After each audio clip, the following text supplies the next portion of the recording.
तो चलिए दोस्तों, आज के जो इस क्लास में हम लोग करेंगे क्लास 12 बायोलॉजी का मोस्ट वीवीआई सब्जेक्टिव क्वेश्चन का क्लास करेंगे दोस्तों, जो आप सभी स्टूडेंट के लिए बहुत ही खास है। तो जितने भी स्टूडेंट अगर क्लास 12 का फाइनल बोर्ड एग्जाम 2024 में देना चाहते हैं तो उनके लिए जो है बहुत ही स्पेशल क्वेश्चन है दोस्तों, और 100% पूछे जाने वाले सवाल है और आसान भाषा में आप सभी को मिलने वाला है। तो इसलिए आप सभी जितने भी स्टूडेंट अगर क्लास 12 का फाइनल बोर्ड एग्जाम 2024 में देना चाहते हैं तो आप लोग जो है मेरे साथ साथ इन सब्जेक्टिव क्वेश्चन को याद कर लीजिए दोस्तों, या फिर हमारे टेलीग्राम चैनल से ज्वाइन होकर के उनको डाउनलोड करके जरूर याद कर लीजिएगा दोस्तों, ठीक है। तो चलिए दोस्तों, हम लोग जो है क्लास को शुरू करते हैं, बिना टाइम वेस्ट के चलते हैं फर्स्ट क्वेश्चन की तरफ। फर्स्ट क्वेश्चन आपका क्या पूछा गया है, देखिए दोस्तों। फर्स्ट क्वेश्चन है कि मेंडलीय विकार से आप क्या समझते हैं, संक्षेप में उदाहरण दे। देखिए आपको पूछा गया क्वेश्चन है दोस्तों, और इंपॉर्टेंट क्वेश्चन है, पूछे जाते हैं, 2-3 बार पूछे गए कि मेंडलीय विकार से आप क्या समझते हैं, संक्षेप में उदाहरण दे। तो आप सभी को लिखना है कि मेंडलीय विकार यानी ये एक प्रकार का अनुवांशिक विकार है, ठीक है।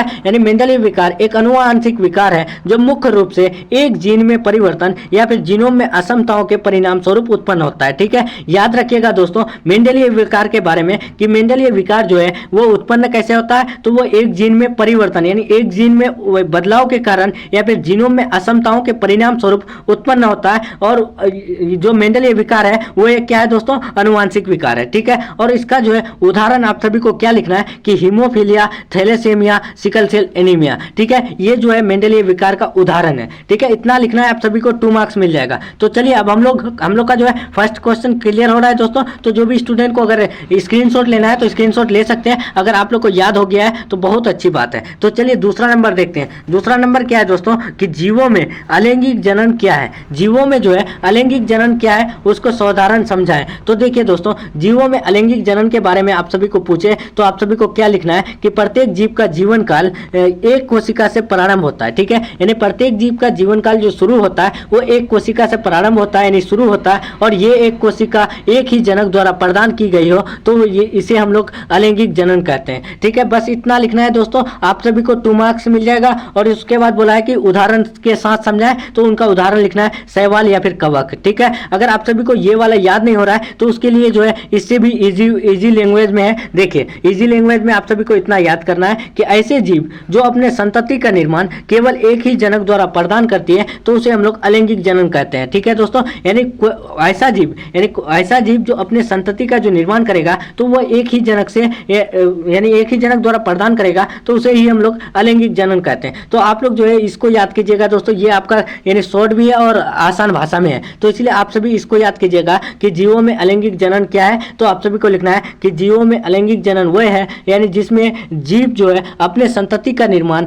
केवल एक ही जनक द्वारा प्रदान करती है तो उसे हम लोग अलैंगिक जनन कहते हैं। उसका उदाहरण लिखना है शैवाल और कवक, ठीक है दोस्तों। यहां तक आप लोग का क्लियर हो गया। तो जो भी स्टूडेंट को अगर स्क्रीनशॉट लेना है तो स्क्रीनशॉट ले सकते हैं। तो चलिए दोस्तों हम लोग देखते हैं तीसरा नंबर। तीसरा नंबर क्या पूछा गया है कि जैव आवर्धन से आप क्या समझते हैं। जैव आवर्धन से जो है आप क्या समझते हैं। जल में अनेक प्रकार के अकार्बनिक, देखिए इसका उत्तर लिखना है क्या कि जल में अनेक प्रकार के कार्बनिक उसके बाद पदार्थ मिल जाता है, ठीक है। यानी जैव आवर्धन का जो लिखना है आप सभी को क्या लिखना है कि जल में जो है अनेक प्रकार के कार्बनिक पदार्थ, अकार्बनिक पदार्थ मिल जाता है जो एक पोषी स्तर से दूसरे पोषी स्तर में होते हुए अंतिम पोषी स्तर तक पहुंचती है। तो जहां उसकी सांद्रता जो है अधिक हो जाती है उसको हम लोग जैव आवर्धन कहते हैं। देखिए दोस्तों, ये इसका उत्तर जो है आप सभी को लॉन्ग लग रहा है, लेकिन ये लॉन्ग नहीं है दोस्तों, बहुत ही आसान भाषा में याद करने के लिए जो है बहुत ही आसान है, ठीक है। देखिए आप लोग देखिए यहाँ पर समझिए कि जल में जो है यानी जो पानी में होता है ना वो अनेक प्रकार के यानी विभिन्न प्रकार के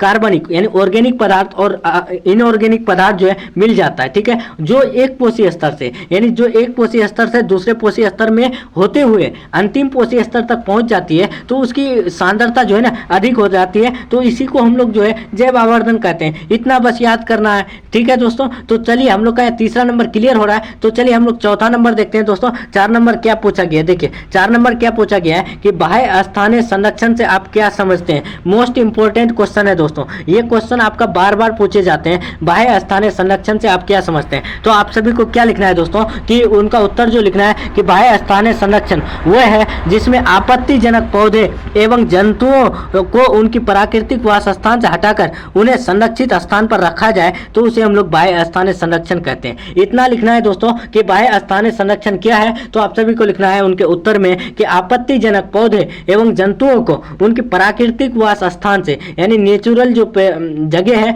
उनसे हटा करके उन्हें जो है संरक्षित स्थान में यानी अच्छे स्थान में रख देंगे तो उन्हें ही हम लोग क्या कहेंगे, बाह्य स्थानीय संरक्षण कहेंगे। ठीक है, तो यहाँ तक क्लियर हो गया 4 नंबर। तो चलिए दोस्तों हम लोग 5 नंबर देखते हैं, लास्ट क्वेश्चन। लास्ट क्वेश्चन आपका देखिए यहाँ पर आज हम लोग 5 क्वेश्चन करेंगे, उसके बाद बाकी आप लोग का जो है और लगभग 110 क्वेश्चन है सब्जेक्टिव। तो इसलिए आप लोग जो है जो भी स्टूडेंट देख रहे हैं तो प्लीज आप लोग जो है इनको नोट करते चलिएगा दोस्तों और याद करते चलिएगा मेरे साथ साथ। ठीक है दोस्तों, तो चलिए 5 नंबर क्या है कि कोकीन क्या है और ये किस पौधे से प्राप्त होता है। तो आप लोग ऑब्जेक्टिव में पढ़े होंगे कि कोकीन किससे प्राप्त होता है, तो ऑप्शन में रहता है क्या कि एरिथ्रोजाइलम कोका रहता है ना। तो आप लोग को यहाँ सब्जेक्टिव में पूछ दिया है कि कोकीन क्या है और ये किस पदार्थ से प्राप्त होता है। तो आप सभी को याद रखना है दोस्तों, कोकीन जो है वो एक क्रिस्टलीय ट्रोपेन उपचार है। ठीक है, याद रखिएगा कोकीन क्या है, क्रिस्टलीय ट्रोपेन उपचार है जो कोका के पौधों से प्राप्त होता है। ठीक है दोस्तों, जो कोका के पौधे की पत्तियों से प्राप्त होता है। याद रखिएगा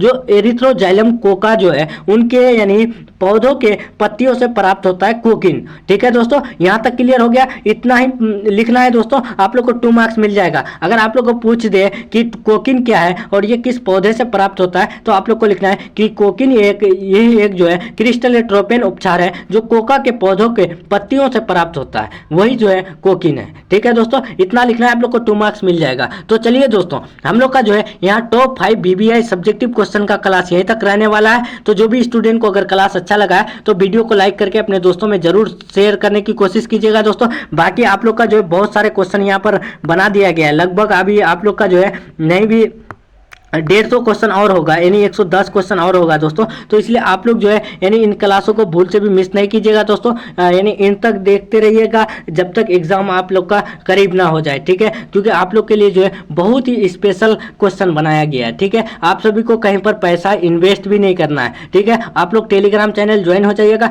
वहाँ पर आप लोग को जो है यानी हर एक क्लास का PDF जो है मिल जाएगा। ठीक है, तो चलिए दोस्तों हम लोग जो है मिलते हैं नेक्स्ट क्लास में नेक्स्ट टॉपिक के साथ। तब तक के लिए बाय, अल्लाह हाफिज, take care, thanks for watching.